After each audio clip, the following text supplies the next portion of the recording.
Hey guys, welcome back to another video. Today we're going to be talking about how to change the background and still have the person outside of the background. So I had a couple of requests from my last video on how to change the background and do something behind them and then transition back into it. And if you see in this scene where we do the watch scene, I do that. I zoom into the watch and then we get like a rotoscope and then we transition to the next scene. And that's all it is. It's all just rotoscoping and masking. So when I first originally did it, it was like this, and it was like that the whole time. But I said, I don't like how he's on there for so long, and I want you to focus on more of the watch. So I cut that scene out. And this is before the revision. But basically, what you would do is, if you wanted to do something like that or change from behind him, you would just pick a scene wherever you want. Let's just pick somewhere. We'll pick right here. I don't care. So you go to the beginning of your scene, make sure you're and you page up and page down on your keyboard to be able to go frame by frame.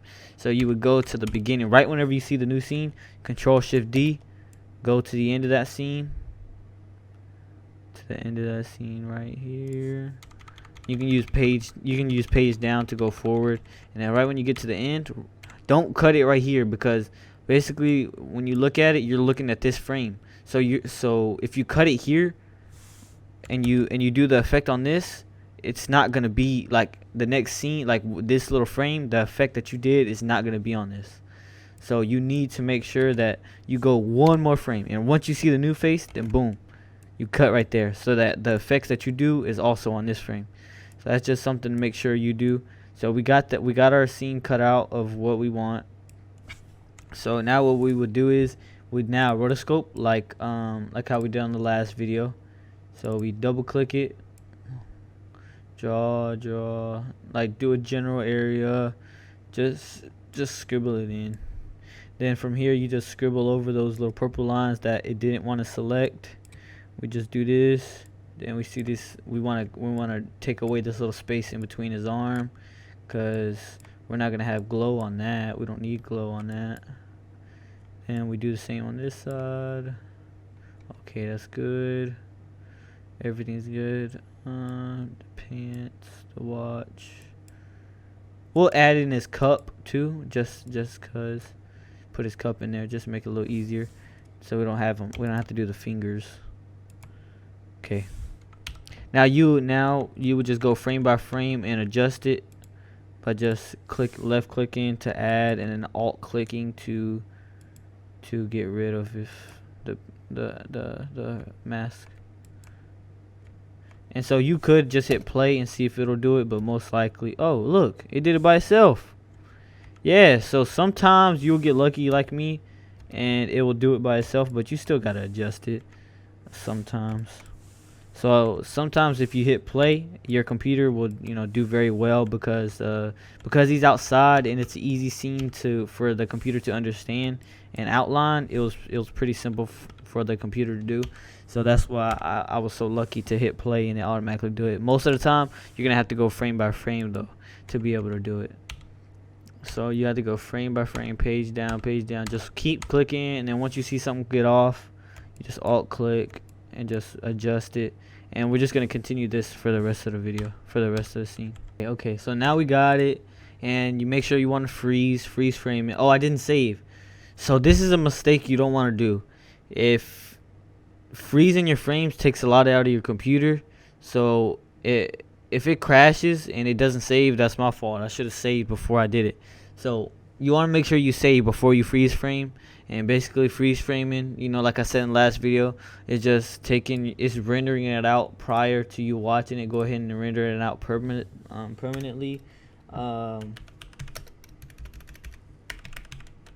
when you play it, it'll easily play.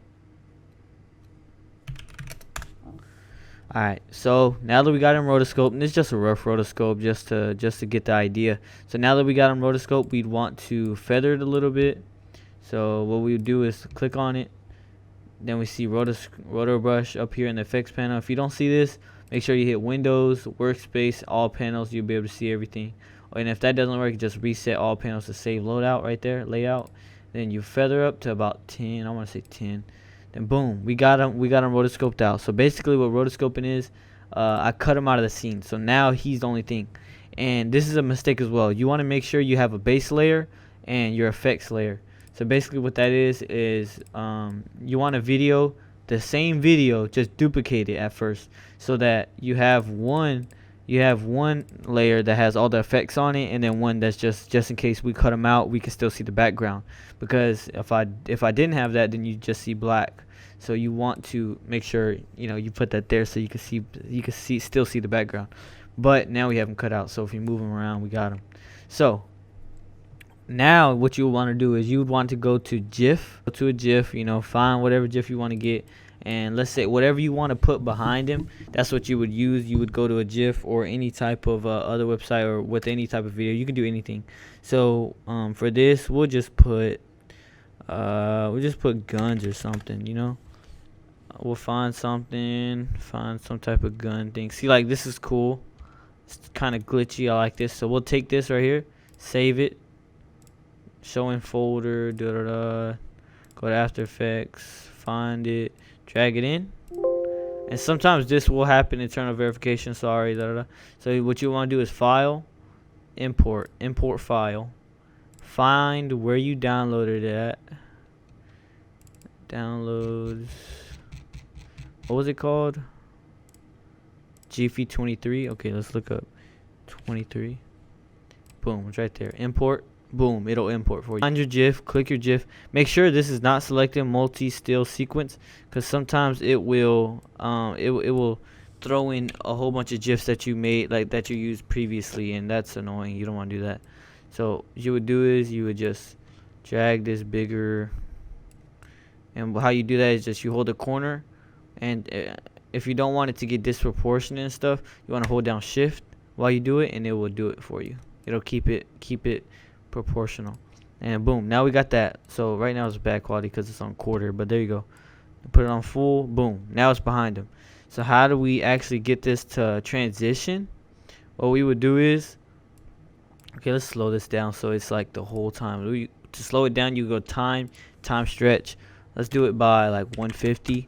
And the bigger the number is, the slower it's gonna be. So now it's a little slower, right? So now what we would do is we could either do a mask transition like this. And how you do that is you go to the top, and right here is a rectangle tool. Make sure you got this selected. You drag this out, and boom, now you got a mask. And now what you would do is you would click this one, hold down shift, click this one, and now you got access to these two, and they don't affect any other ones. So now you would want to animate that mask. So you go down here to the drop down menu, go to mask path, then you hold these. Well, actually, you could select all of the points. It really doesn't matter, unless you're gonna go like this, like that, and then go through like this. Well, actually, it doesn't matter. Yeah, it doesn't matter. So now you would want to start the mask over on this side, and we got to create a keyframe. So now, however long you wanted it to take to come in, you would scroll to how long you want it to take to come in, then you would drag it over. So now if we play that back, the keyframes, now the mask comes in, right?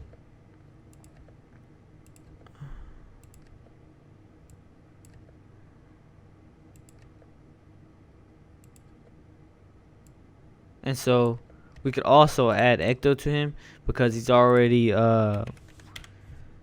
cut out. So all you have to do is just drag and drop some ecto on him. Turn down post glow because I don't like post glow that much. Then boom, we got the glow on them. Let's turn them green because they're slime. Boom. Now when we play it back, we get like the background changing, and he's still there. And that's how you do that. So if we were to watch this back, there's no audio, by the way, just because, I can't get copyrighted for the song or anything. Boom. Comes in, and we can also animate it to where it comes out. So how to do that is you would create a keyframe here, so that it keyframes to where it's at, and then by the end of the scene, we want it gone, right? So what we would do is we would grab this and drag it off. So now when we watch it, see? But yeah, I hope y'all enjoyed that tutorial. Make sure y'all go ahead and follow me Go ahead and like, subscribe, and then subscribe to my YouTube channel. It's my name, Adrian Sciulli. And I greatly appreciate your support. Go ahead and hit the link in my bio to go onto my Relentless updated shop. It's updated now. The website is updated. It's way more simple, way more clean. You can book me on the website. You can go to clothing and go to shirts shirts or hoodies. You can also go to all clothing. You can also go to my editing products. I am building my editing products up. Right now I only have the LUT pack. A glow pack is coming soon. I'm going to drop some presets on there and some other type of LUTs as well. And yeah, I appreciate y'all tuning in, and I'll catch y'all guys in the next video. See you later. Peace.